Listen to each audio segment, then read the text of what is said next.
ব্রেনসনিয়ারের night of থ্রিলসে অনেক গল্প এনেছি, চলেনি, সেরকম চলেনি। হাজার খানেক সাবস্ক্রাইবার হয়েছে, কিন্তু চলেনি। তাহলে কি করা যেতে পারে? কি করলে চলবে? ভূতের গল্প? তাহলে হয়ে যাক ভূতের গল্প।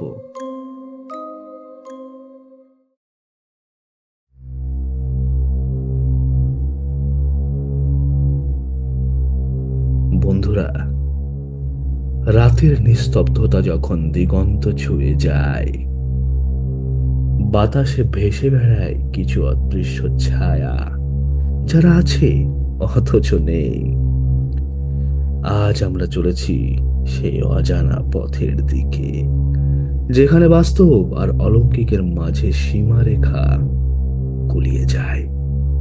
আমি রোহন, আপনাদের নিয়ে চলেছি এক ভয়, কল্পনা আর কৌতূহলের সফরে।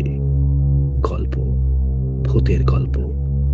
তবে এই কেবল গল্প নয়, এই যেন সময়ের গহ্বর থেকে উঠে আসা কিছু অভিশপ্ত স্মৃতি। তো শুনুন, আর হ্যাঁ, সাবধানে থাকুন।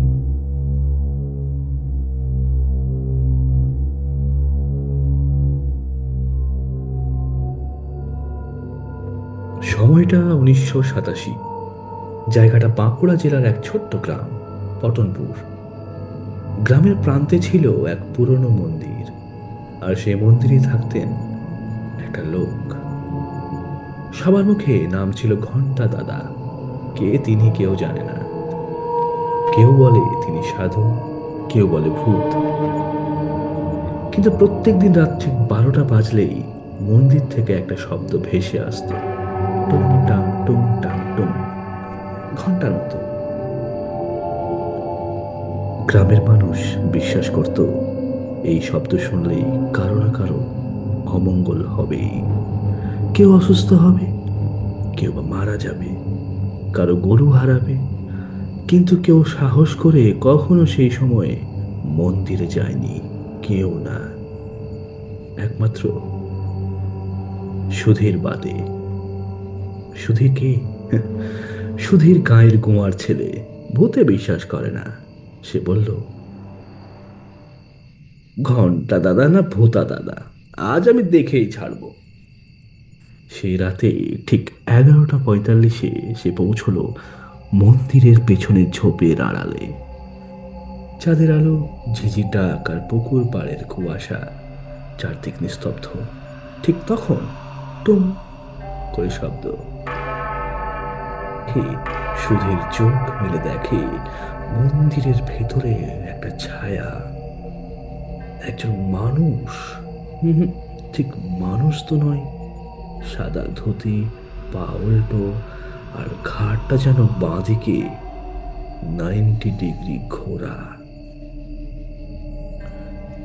সে হাতে একটা বিশাল ঘন্টা ধরে টাং টুং। সুধীর জোরে চিৎকার দিয়ে উঠে দাঁড়ালো। এ, কে কে কে তুমি?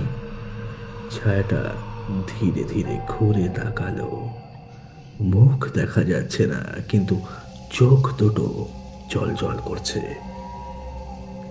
তারপর সে বলল, তোকে ডেকেছি, তুই শুনেছিস? আর তারপর সকালবেলা লোকজন দেখে সুধীর পড়ে আছে মন্দিরের সিঁড়িতে। তার চোখ উল্টে গেছে, মুখে কথা নেই, আর গলায় ফিসফিস করছে একটা শব্দ, টুং টাং।